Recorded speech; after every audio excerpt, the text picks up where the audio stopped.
बिल्कुल नहीं है किसी के पास भी। प्रॉब्लम बहुत बड़ी है ओले की वजह से। सरकारी थर्मल प्लांट में 4 दिन 5 दिन का स्टॉक है। नहीं देना बंद कर देंगे, गैस भी नहीं देंगे, कोयला भी नहीं देंगे तो दिक्कत है। अभी तो ये सिर्फ शुरुआत है। अभी तो सिर्फ कोयला खत्म हुआ है। अभी तो त्राहिमाम मचना बचा है। क्या आप जानते हैं कि इस धरती पर कितना तेल बचा है, कितना पेट्रोल डीजल बचा है? नहीं जानते तो बताते हैं कि इस पृथ्वी पर अनुमानित 1.5 लाख करोड़ बैरल पेट्रोल बचा है। समझ रहे हैं? पेट्रोल डीजल ऑयल जो भी समझें आप, उस कैटेगरी की जितनी भी चीजें वो इतनी बची हुई है। और जानते हैं एक साल में पूरी दुनिया कितना तेल कंज्यूम कर रही है? 3600 करोड़ बैरल। समझ रहे हैं आप? 3600 करोड़ बैरल। कहां 1.5 लाख करोड़ बैरल उपलब्ध है और 3600 करोड़ बैरल प्रति ईयर हम कंज्यूम कर रहे हैं। एक अनुमान के हिसाब से इस पृथ्वी पर महज कुछ साल आगे बढ़ा लीजिए, 50 साल का ही तेल बचा है। सिर्फ 50 साल। 50 साल के बाद कोई तेल नहीं। और यह स्थिति बरकरार अगर रही तो आने वाले चंद सालों में आप देखेंगे, आज तो खैर शतक बनाया है इसने, आने वाले सालों में दोहरा बनाएगा, तीहरा बनाएगा, चौहरा बनाएगा, 5 शतक भी बना सकता है आपका पेट्रोल। आने वाले सिर्फ 2-3 सालों के अंदर 500 रुपए प्रति लीटर हो सकता है पेट्रोल डीजल। और उस पर आप ये क्यों भूल रहे हैं? कितनी तेजी से नई सड़कें बनाई जा रही हैं। जंगलों को काट कर सड़कें बनाई जा रही हैं। जहां लोग नहीं बसते थे अब वहां जा जाकर बसने लगे। साल दर साल ये पृथ्वी सड़कों के मायाजाल में पिसती चली जा रही है, फंसती चली जा रही है। और जैसे जैसे सड़कें बन रही हैं, नए नए घर बन रहे हैं, नए नए घर बन रहे हैं। कनेक्टिविटी के बाद बहुत सारी गाड़ियां खरीदी जा रही हैं। साल दर साल, हर साल नई गाड़ियां सड़कों पर उतरकर सड़कों का लोड बढ़ा रही हैं और लगातार पेट्रोल डीजल कंज्यूम कर रही हैं। साल दर साल नई फैक्ट्रियां खुल रही हैं। अगर इसी दर पर तेजी बरकरार रही, इसी तरीके से हम लगातार गाड़ियों को बढ़ाते रहे, पेट्रोल डीजल खाने वाली लगातार फैक्ट्रियां खोलते रहे, तो आप हमें बताइए ये 3600 करोड़ बैरल प्रति लीटर का जो खपत हमारा अनुमानित है हर साल का पूरी पृथ्वी का, क्या ये बढ़ नहीं जाएगा? क्या ये 4000 करोड़ 5000 करोड़ बैरल प्रति लीटर नहीं हो जाएगा? और अगर ऐसा हुआ तो 50 साल का जो रिजर्व है, क्या वो 30 साल में खत्म नहीं हो जाएगा? आप समझ रहे हैं ना हम क्या कहना चाह रहे हैं? यानी कि आने वाले 1 दशक पे पेट्रोल डीजल एक लग्जरी बन जाएगी। जिसके पास अकूत धन संपदा होगी वही गाड़ियां चला पाएगा पेट्रोल डीजल से चलने वाली। शायद इसके लिए स्पेशल परमिशन भी लेनी पड़े। बिल्कुल जिस तरीके से हमने कुदरत के साथ खिलवाड़ किया है, चुन चुन कर एग्जॉटिक जानवरों को मारा है, कभी उनके दांत के लिए, कभी उनके गुर्दे के लिए, कभी उनके सींग के लिए, कभी उनकी खाल के लिए, कभी उनके मूंछों के बाल के लिए। जिस तरीके से हमने शिकार किया है जानवरों का, जंगली जानवरों का, निरीह पशुओं का, ताकि हम अपनी शान और शौकत बढ़ा सकें। उसके बाद ये जानवर जो लुप्त होगा जिस तरीके से, उसी तरीके से आप देखेंगे कुदरत लेगी बदला। आपका तेल हो जाएगा खत्म, पूरी दुनिया का तेल हो जाएगा खत्म, और उसके बाद रेयर कमोडिटी बन जाएंगी ये गाड़ियां। जिस तरीके से आज हम एक हाथी को रास्ते पे चलता देखकर बोलते हैं, अरे बाप रे हाथी दिखा, पता नहीं कितने सालों बाद आंखों से दिखा, नहीं तो टेलीविजन पे ही देखते थे। जिस तरीके से स्नो लेपर्ड्स गायब हो गए, जिस तरीके से बहुत सारी प्रजातियां गायब हो गई, उसी तरीके से सड़कों पर से ये डीजल पेट्रोल वाली गाड़ियां गायब हो जाएंगी दोस्तों। उसी तरीके से एक्सटिंक्ट एनिमल्स, लुप्त प्राय प्रजातियों में गिने जाने लगेंगी ये गाड़ियां। ये नेचर का बदला नहीं तो और क्या है।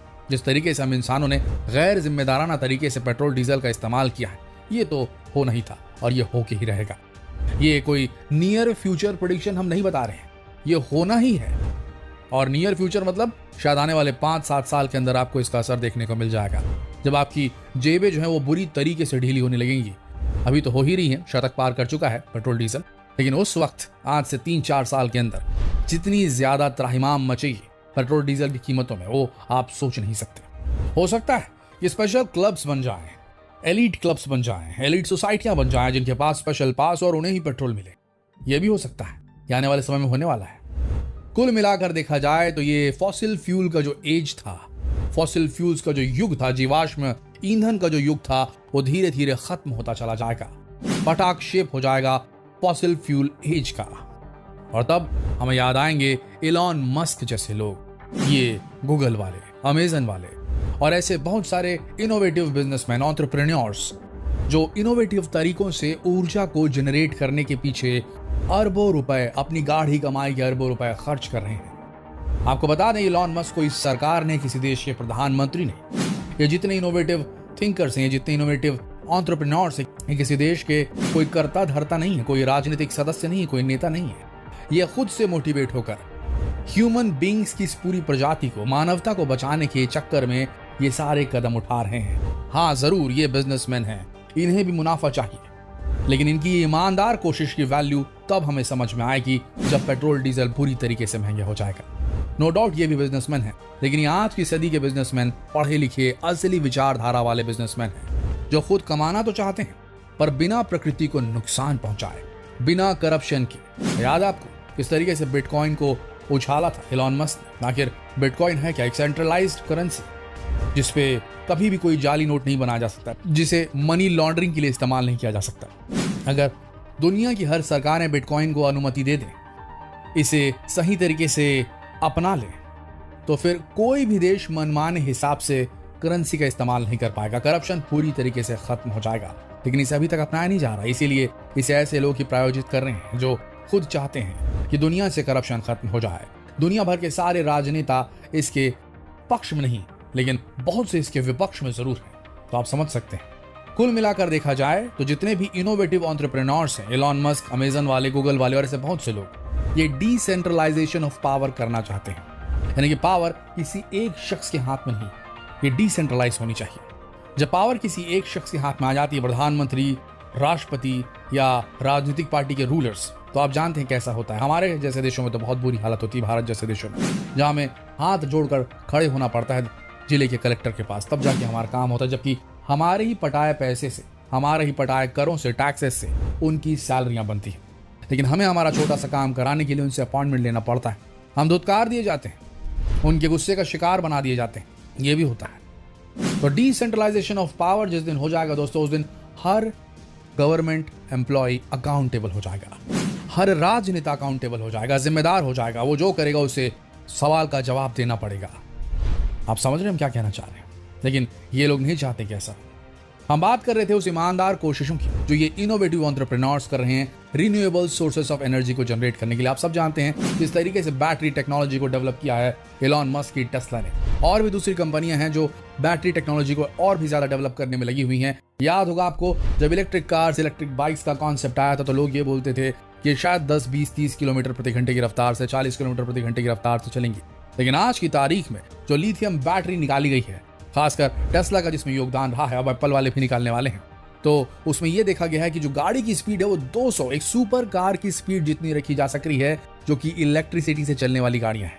आप समझ रहे हैं, इलेक्ट्रिक कार्स जो नॉर्मल फॉसिल फ्यूल यानी कि पेट्रोल डीजल से चलने वाली गाड़ियों के बराबर की स्पीड पा चुकी है। अब जरूरत है तो बिजली को रिन्यूएबल सोर्सेस से बनाने की, और एक बार ऐसा हो गया दोस्तों तो याद रखिए हमारी निर्भरता पेट्रोल डीजल से खत्म हो जाएगी। लेकिन ये काम राजनेताओं के थ्रू नहीं होने वाला, ये इन्हीं इनोवेटिव बिजनेसमैन द्वारा होने वाला है। क्यों, ये भी समझ लीजिए। जैसे कि आप सब जानते हैं कि आज की तारीख में धंधा होता कैसा है। मोटा पैसा जिसके पास होता है वो लेकर पहुंच जाता है विधायक के पास, मंत्री के पास, और शायद इससे भी ऊपर तक, और बस कोयला खदान हो गई उनके नाम, तेल के कुएं का आवंटन मिल गया उन्हें, सब अलॉट। अब जब विधायक, मंत्री, संतरी तक इतनी मोटी रकम in non renewable sources of energy की दलाली से पहुंच रहा है, तो कोई क्यों सोचे रिन्यूएबल सोर्सेस की तरफ, कोई क्यों सोचे सोलर एनर्जी का, रिन्यूएबल एनर्जी का, विंड एनर्जी का, वेव एनर्जी का, कोई क्यों सोचे कचरे से बिजली बनाने का।